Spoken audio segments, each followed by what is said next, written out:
just for larger ranges, you could use a 10 times multiplier to amplify your circuit. You can see here, it's saying, okay, that's out of range for that setting. If I go to this one, it auto ranges and lets me know, okay, this is actually 2 amps of current. Hey folks, how's it going? For those of you that are new, my name is Luke, and today we're gonna be going over all of the different test settings for your commercial electric CMM-2055 AC clamp meter. So if you are brand new to electrical testing, if you're an intermediate, or if you're looking for a product review, this video is for you. We'll walk you through every different test setting, and we'll also utilize practical examples to teach you how to make those measurements so you're doing them properly and safely. So why don't you grab a snack, grab a seat, and sit down, enjoy the video. Let me know down in the comments if you have any questions, comments, or concerns.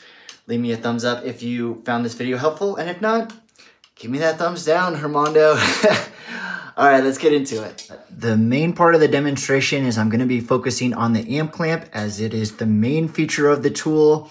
And also, for those of you that are new to using an amp clamp, there's some things that we'll want to go over. Something that the meter advertises is that it is true RMS, and that's gonna be really important for measuring AC voltage and AC current.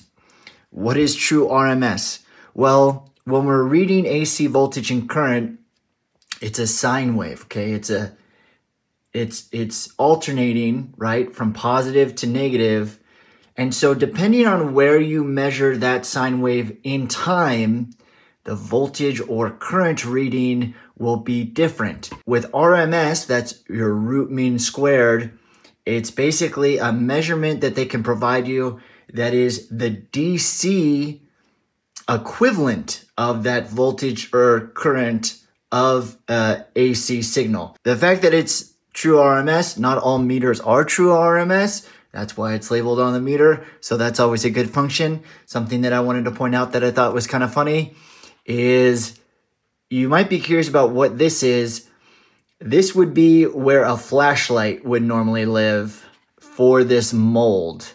And they just kept the detent in there, which I thought was funny. It's like in cars, you know, the poor people buttons. It's those blacked out buttons that aren't there because you didn't get like the upgraded model of the car. Well, that's kind of what's going on there with the flashlight. I do like that they have a little lead holder right here. This will be your antenna for your non-contact voltage. So it'll be your hold button, selection, backlight, range, min and max. And then something new that I haven't seen on a meter yet that I do like that they have.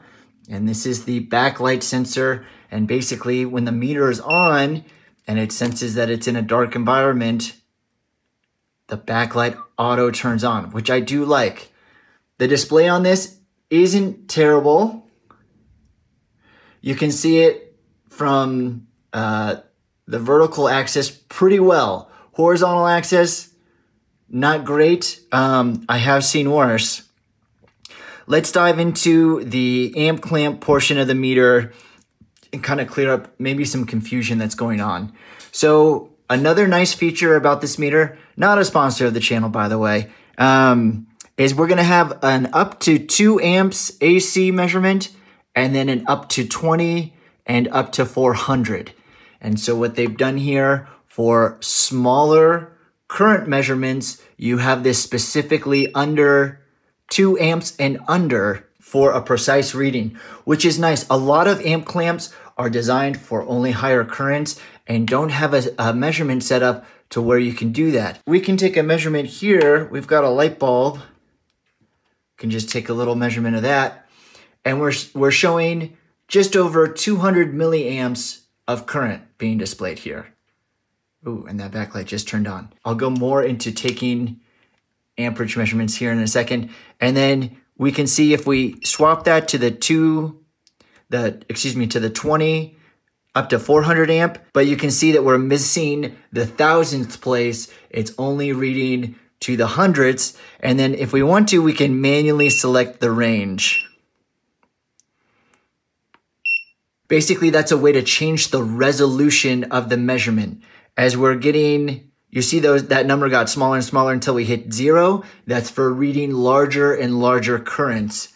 let's go ahead and do it with this guy here, and we can go ahead and go through the range again.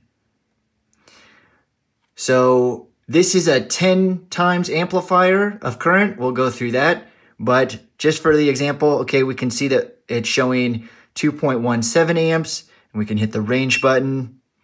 And now we lose that hundredths place. We're only reading to the tenths, and we're reading 2.1, and then we'll hit that range again, and it should just be that whole number value that we have there, and that'll be for your up to 400 amps range if you're dealing with some really gnarly stuff. But some things about amperage measurements and amp clamps that you may not know that could be really helpful. A lot of people, myself included, when you first get an amp clamp, you may be inclined to put the amp clamp over the entire extension cord or around both the hot and neutral at the same time. And you'll notice I'm getting a 0 for reading. Let's get it on a small scale there. So this is the up to 2 amps of AC current, and I'm showing 0. And why is that? You'll want to understand a little bit about how the amp clamp works, and that is that it's picking up a magnetic field around the conductors, and the magnetic fields are directional. So say for a hot, a magnetic field could be going one way, and then for the neutral, the magnetic field is going the other way. And what these opposing magnetic fields will do is cause a 0 current reading for the meter. So whenever we're taking current measurements, we want to be around the hot, or we want to be around the neutral. The measurement should be the same. Something that you can invest in that'll make this a lot easier at your local big box store or online, you can invest in what's called a line splitter. And with the line splitter, you can plug it directly into the outlet, and then your your load into the line splitter, and it will automatically separate the hot and the neutral for you. And then an added bonus for this is it also has a 10x multiplier on it, okay? And so what that's gonna do is amplify the current reading by 10. Now, this is helpful for amp clamps that don't have a lower setting like this. Say if you just had a meter that was, rated for like 10 amps to 400 amps, something like that, just for larger ranges, you could use a 10 times multiplier to amplify your circuit. You can see here, it's saying, okay, that's out of range for that setting. If I go to this one, it auto ranges and lets me know, okay, this is actually 2 amps of current. So a line splitter can be something really nifty if you're trying to troubleshoot, like a load connected to an outlet specifically. So for like DIYers and stuff, if you don't want to invest in one, you can make your own and split open an extension cord. I wouldn't recommend it if you're a beginner. There's a good chance you're going to put a nick in this conductor into this wire sheathing, and that's no good. So let me know if you guys have any questions on the amp clamp, but it's pretty straightforward. You just need to be cognizant that you need to be around the hot or the neutral, and this meter in particular is only rated for reading current measurements for AC. For DC, you'll need a different meter that can read both AC and DC. So that takes care of the amp clamp functionality. Now we can go down to the voltage AC setting. And this little squiggly, if you're curious what that means, that's to represent a sine wave, and that lets you know that's for AC voltage and current, right? And this V down here has the solid and dashed line. That's for DC voltage. And this one's for AC. The amp clamp is only for current measurements. For measuring our voltages, we'll need our test leads. Now, luckily, a meter like this, they've kept it really simple for us. There's only 2 ports. One port is labeled red. You can go ahead and put that one in there. One port is labeled black. Make sure those are fully seated in there. And then we can go ahead and take a AC voltage measurement. I see that my light bulb is on. I'd like to see how much voltage is going to my light bulb. Okay, and I'm showing 116 volts AC. Now, when measuring AC, the polarity of your leads, that means your red and your black lead, it doesn't matter which one goes to hot or to neutral. You can swap them and you will still get the same voltage measurement, okay? And then I can compare ground to hot and then ground to neutral, okay? And then I can swap it if I want to. Comparing ground to hot, ground to neutral. Okay, so there's your voltage AC. Let's go ahead and move on. Now it is auto ranging, which is nice. It should be rated up to 600 volts because of the cat rating here. All right, and then for DC voltages, you know, think of like automotive, think of smaller electronics. Volts DC, it is also auto ranging, which is nice, but you can manually select the ranging if you want to. We'll go through that as well. For DC voltage, I will want my red to positive, black to common. Okay, and we're seeing 13 volts. Let's put it on the default setting. So when it's on auto ranging, we can see that it reads it to the 100th place. So we're seeing 13.29, but I can manually select the range. So we have a 13 volt, down to the tenths, down to the hundredths. And then that would be out of range. And then that's for millivolts, very, very small amount of voltage there. You can just go ahead and leave it on auto. All right, next down we have, this is continuity, resistance, and diode measurements. And what are those good for? Let's take a look. Should default to continuity. I do like the color of this meter a lot. Much better than the other one. Okay, we're doing continuity first. So what is continuity and what is it good for? Well, it's great for hunting down wires and figuring out who's who. And it's basically to just let you know that there's flow through your conductor. It doesn't mean your conductor is 100% good, but it does mean that there is some type of flow. Okay, and so if you're trying to sort out, you know, which wire goes where, polarity doesn't matter. Either way, we're just trying to see which wires are connected to what. And it makes a tone like that because oftentimes when you're doing continuity checks, you're going to be dealing with multiple wires. You want to keep your eyes on the wires and on the leads. So it makes a tone to let you know so you don't have to pull your eyes off and keep looking at the meter and lose your place. So that's really helpful. We should be able to go through the selection switch. And now I'm seeing ohms. Ohms are auto ranging, which is great. We don't even have to worry about it. We can just go in there, guns a-blazing, start making measurements. Okay, so this is, we'll want to pay attention to, next to the ohm symbol, we'll see either an M as in Mike or K as in kilo.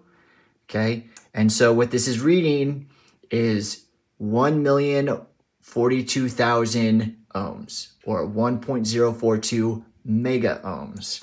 And we can take like another reading here. And now we have a K down there. So K, kilo, thousands, right? So we can think of the decimal moving 3 places over. So it's 9.94 kilo ohms or 9,940 ohms. It's the way that you would read that. And then we have just something like 100 ohm resistor, 99.6 ohms there. And then let's check out the next selection should be diodes.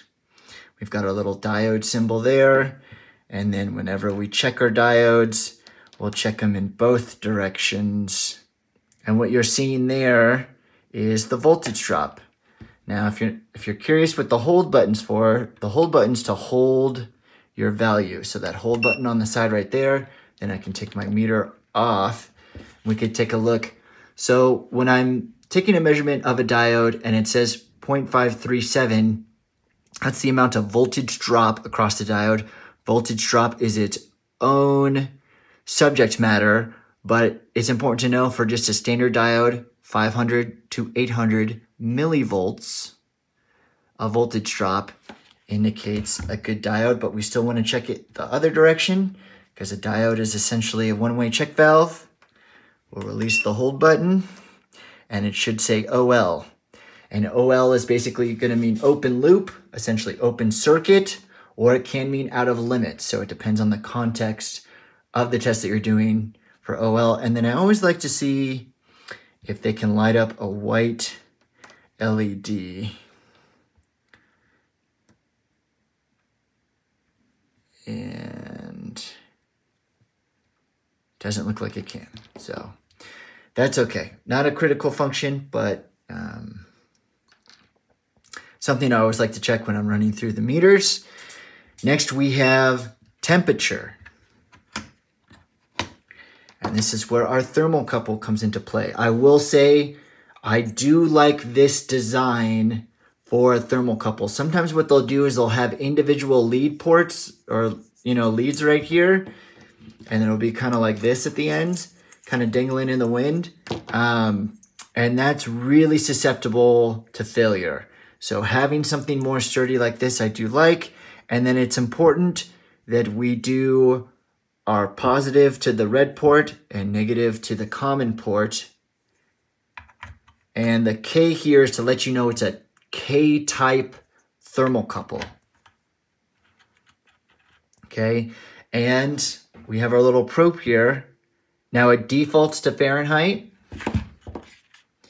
but we should be able to hit the selection and then that'll display it for us in Celsius.